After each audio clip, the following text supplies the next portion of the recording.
Hi, I'm Kate O'Neill, and I'm going to be talking about the paper I wrote for Native American Music, MUNM 3213. My paper was titled Peter Pan, the Boy Who Sang Redface, and in it I go into why Peter Pan was considered singing Redface and also why, growing up, my generation might not have noticed the racism in it because of how accustomed we are to it. So I began the paper by talking about the frequency of Native Americans in cinema ever since cinema first began. This interest in Native Americans led to caricatures of them in movies that led to misrepresentation and untrue stereotypes. These stereotypes have found their way through the years and continue to be seen on holidays, including Halloween and at music festivals. This is cultural misappropriation, or dressing up as Native American when you are not. This is also called playing Indian. It becomes misappropriation when it is for economic gain or the intentional creation of a stereotype. The difference between cultural appropriation and misappropriation is just that. Cultural appropriation is just displaying another culture when you are from a different culture. It becomes misappropriation. It becomes wrong when it's just for economic gain. An early example of this that will be discussed later is Disney's 1953 adaptation of the original play Peter Pan, The Boy Who Couldn't Grow Up, whose biggest controversy is the textbook example of singing Redface. This movie puts you in the shoes of characters Wendy, John, and Michael. They're taken on a magical adventure by Peter Pan to Neverland, where they meet the Lost Boys, who have been wrongly taken by the Pickaninny tribe, who think that the Lost Boys captured their chief great big little panther's daughter, Tiger Lily. This is where it gets interesting. The Pickaninny tribe is not from an original term. Pickaninny was once a term used towards derogatory black children, and what's worse is that the identifying character trope of these people was a little black boy whose pants kept falling down and a little girl with an exposed bottom. Now, when the children save Tiger Lily, they are allowed to become Indian. Peter Pan receives an Indian name and a feather headdress during a warrior ceremony that leads to the singing of What Makes the Red Man Red, which is a textbook example of singing Redface, or when a non-native person takes on a racial archetype of a Native American character through song. This must be compared to blackface minstrelsy because that is a much more known term. We all know blackface because it is very prevalent in our culture today, and most of us that have studied history know that blackface minstrelsy was an intended type of comedic entertainment by white traveling musicians with black painted faces, whose material caricatured the singing and dancing of slaves.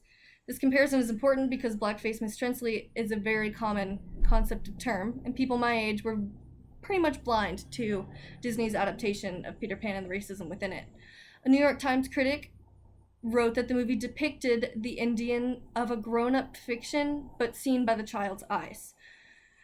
And the original play was not controversial at all, but by referring to the extremely stereotypical depiction of Indians as mere fictional creatures through childish eyes, we normalize the underlying inherent racism which follows our culture like a virus and manifests itself in the inappropriate music festival outfits and Halloween costumes.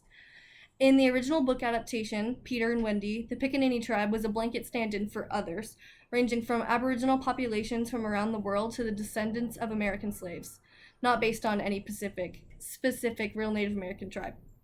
They speak Pidgin, which is more like a series of sounds. They have very interesting lines like ugh, ugh, wah.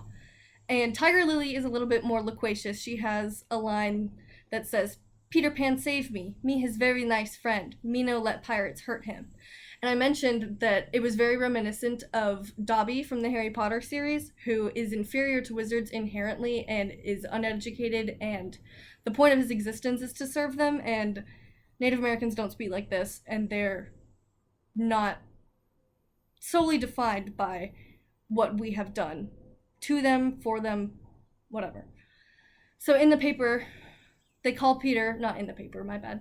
In the movie, they call Peter the Great White Father, which happened to be the original name of the whole play. And Disney's adaptation did not update the portrayal of the tribe's people at all. Instead, the racism was doubled down because they included What Makes the Red Man Red. It was not originally in the play. In the film, at the beginning of this song, the children pass around a pipe that the chief was smoking at the beginning and ask when they said their first words, like ugh. And this was then incorporated into the song, this idea, this question. And at the end, Peter receives his feather headdress, begins dancing and singing with the Indians, and imitating their culture full force. Growing up, watching Peter Pan as someone who's not of Native American descent, I don't even remember this scene. Singing Red Face is almost overshadowed by the controversy of other racial stereotypes like blackface minstrelsy, partly due to Native American stereotyping being all too common in American life. Myself and many people my age have fallen into cultural confusion because we are fed this false information and eventually are unable to tell what is true and what is caricature. Cultural confusion is when you are fed misinformation and stereotypes that you believe are true. And this can lead to two different things. It can either lead to idealized sympathy, which is feeling sorry for an entire race based on things that are purely untrue, or there's racial antipathy, which is the natural strong dislike of an entire race. And it's easy to see the divide. This divide is very prevalent today. And racial antipathy towards Native Americans is likely partly due to the way they were portrayed in movies, as lawless savages who kill for no good reason.